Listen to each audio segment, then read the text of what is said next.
Alright, okay, so this is a big update. So I've made some Spark notes.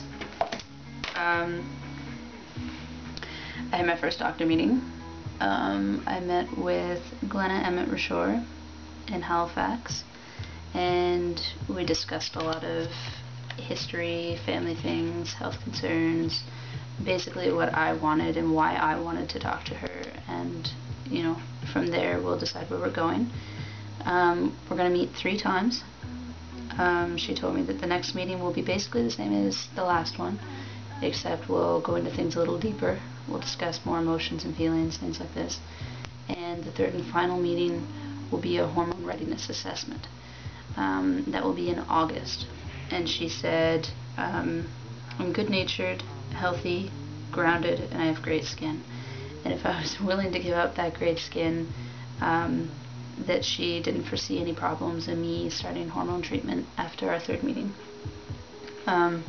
With that being said, there's still a wait list to see an endocrinologist in Halifax, and that would put a month and a half after that, so I could be on hormones by the end of September, maybe early October. My head keeps telling myself that it's going to be September, but I'm trying to not be pessimistic, but to not be overly optimistic as well. I'd like to be a realist and understand that, you know, there's a lot of waiting involved, and that's that.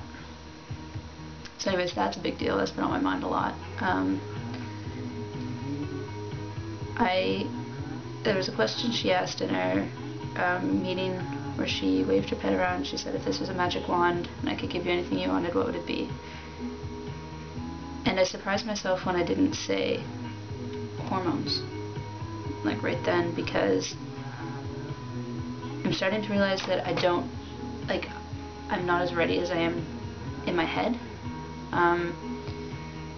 because I'm ahead of everybody I love right now and knowing what I want. So I'd like to take things slowly, keep the communication open with my family, and not that I need their support, but to have their understanding in the decisions that I'm going to make, and have their support in my decisions. Because my aunt right now, she's being a little shy about it all. You know, when I first told her, she had lots of questions and she was excited. But now as I'm telling her things like that I'm actually seeing the therapist, and that, you know, what the meetings involve and what they detail, and what, you know, like where we're going and what direction we're heading and how fast, it's almost like she's taken a step back. She is a little hesitant. She's not giving me her outright verbal support. Even when it came to things like my education, deciding to come here to the resort and to you know, all these decisions that I'm making with my life, she plays a little part in them, and almost like a devil advocate part. Like she's like, oh, we'll be like, well, what about this? And have you considered this? And then she'll send me articles that make me second guess things, and I don't want to feel like I should be second guessing my identity. So it's a little discouraging that that's coming from my aunt, somebody who's an educator and a real pillar for me right now. It's almost like she dotes me, which I don't think that she should, because I'm very certain, and I know it's only out of concern and love, but I think that we need to have that conversation where I tell her I need her support, and seek it from her rather than just wait for it. Speaking of support, work is going well.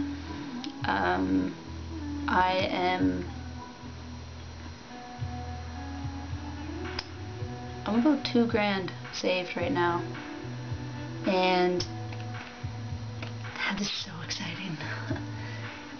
My goal is to leave here in October with $10,000, and May was kind of slow. June wasn't that great, but I mean, nothing wrong with it. And I have $2,000 saved. It's all coming together, and I said, I was talking to my friend Ashley on Skype, and I said, you know, when my personal life is going well, it's like my work life is suffering, and when my work life is going well, it feels like my personal life is suffering. And this is the first time, you know, that both seem to be going really good. You know, like I have friends and I have support and I have family nearby, and I also have a good job that's rewarding, that I'm enjoying, and I feel really comfortable and confident and really proud of who I am, and a piece of my mind is like waiting for something to happen, you know, like I don't even know what. I can't even figure out what it could be. It's just like, everything feels too good to be true almost. So yeah, being a little cautious, I guess, with how confident and comfortable I'm getting. Back to work support. I would say about 20% of staff that I associate with are referring to me with male pronouns at least 80% of the time. The rest are probably aware but are struggling or haven't asked about pronouns yet. And I'm not introducing myself as, hi, I'm Sam, you can call me a boy. But I mean, the higher ups know, as you can tell from my last video, and the important people know, and it's just a steady stream of support, and I like it. Also,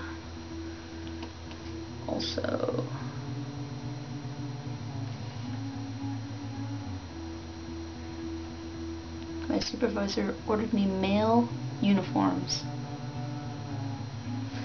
so I'm very happy about that. I'll show it to you. Been nice.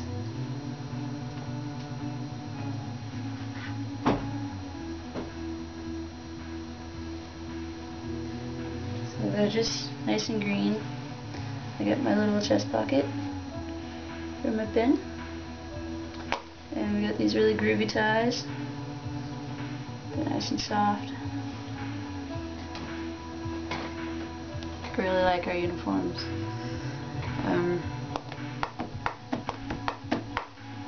I don't know what else. I think that's about it. My next appointment is July 18th. After that, it'll be mid-August, and you know, then maybe we'll start to get those videos where I can start telling you about my chin hairs and my muscle growth and my acne and, you know, my hair getting coarser and veins protruding and all that fun stuff. But until then, it's just steady updates like this. So hang in there. If there's anybody that's watching these, and you know, just thank you for watching them, number one. But if you have any questions, or if you have any encouraging words or anything like that that, you know, would like to share with me, or if you just want to chat, hit me up. Bye.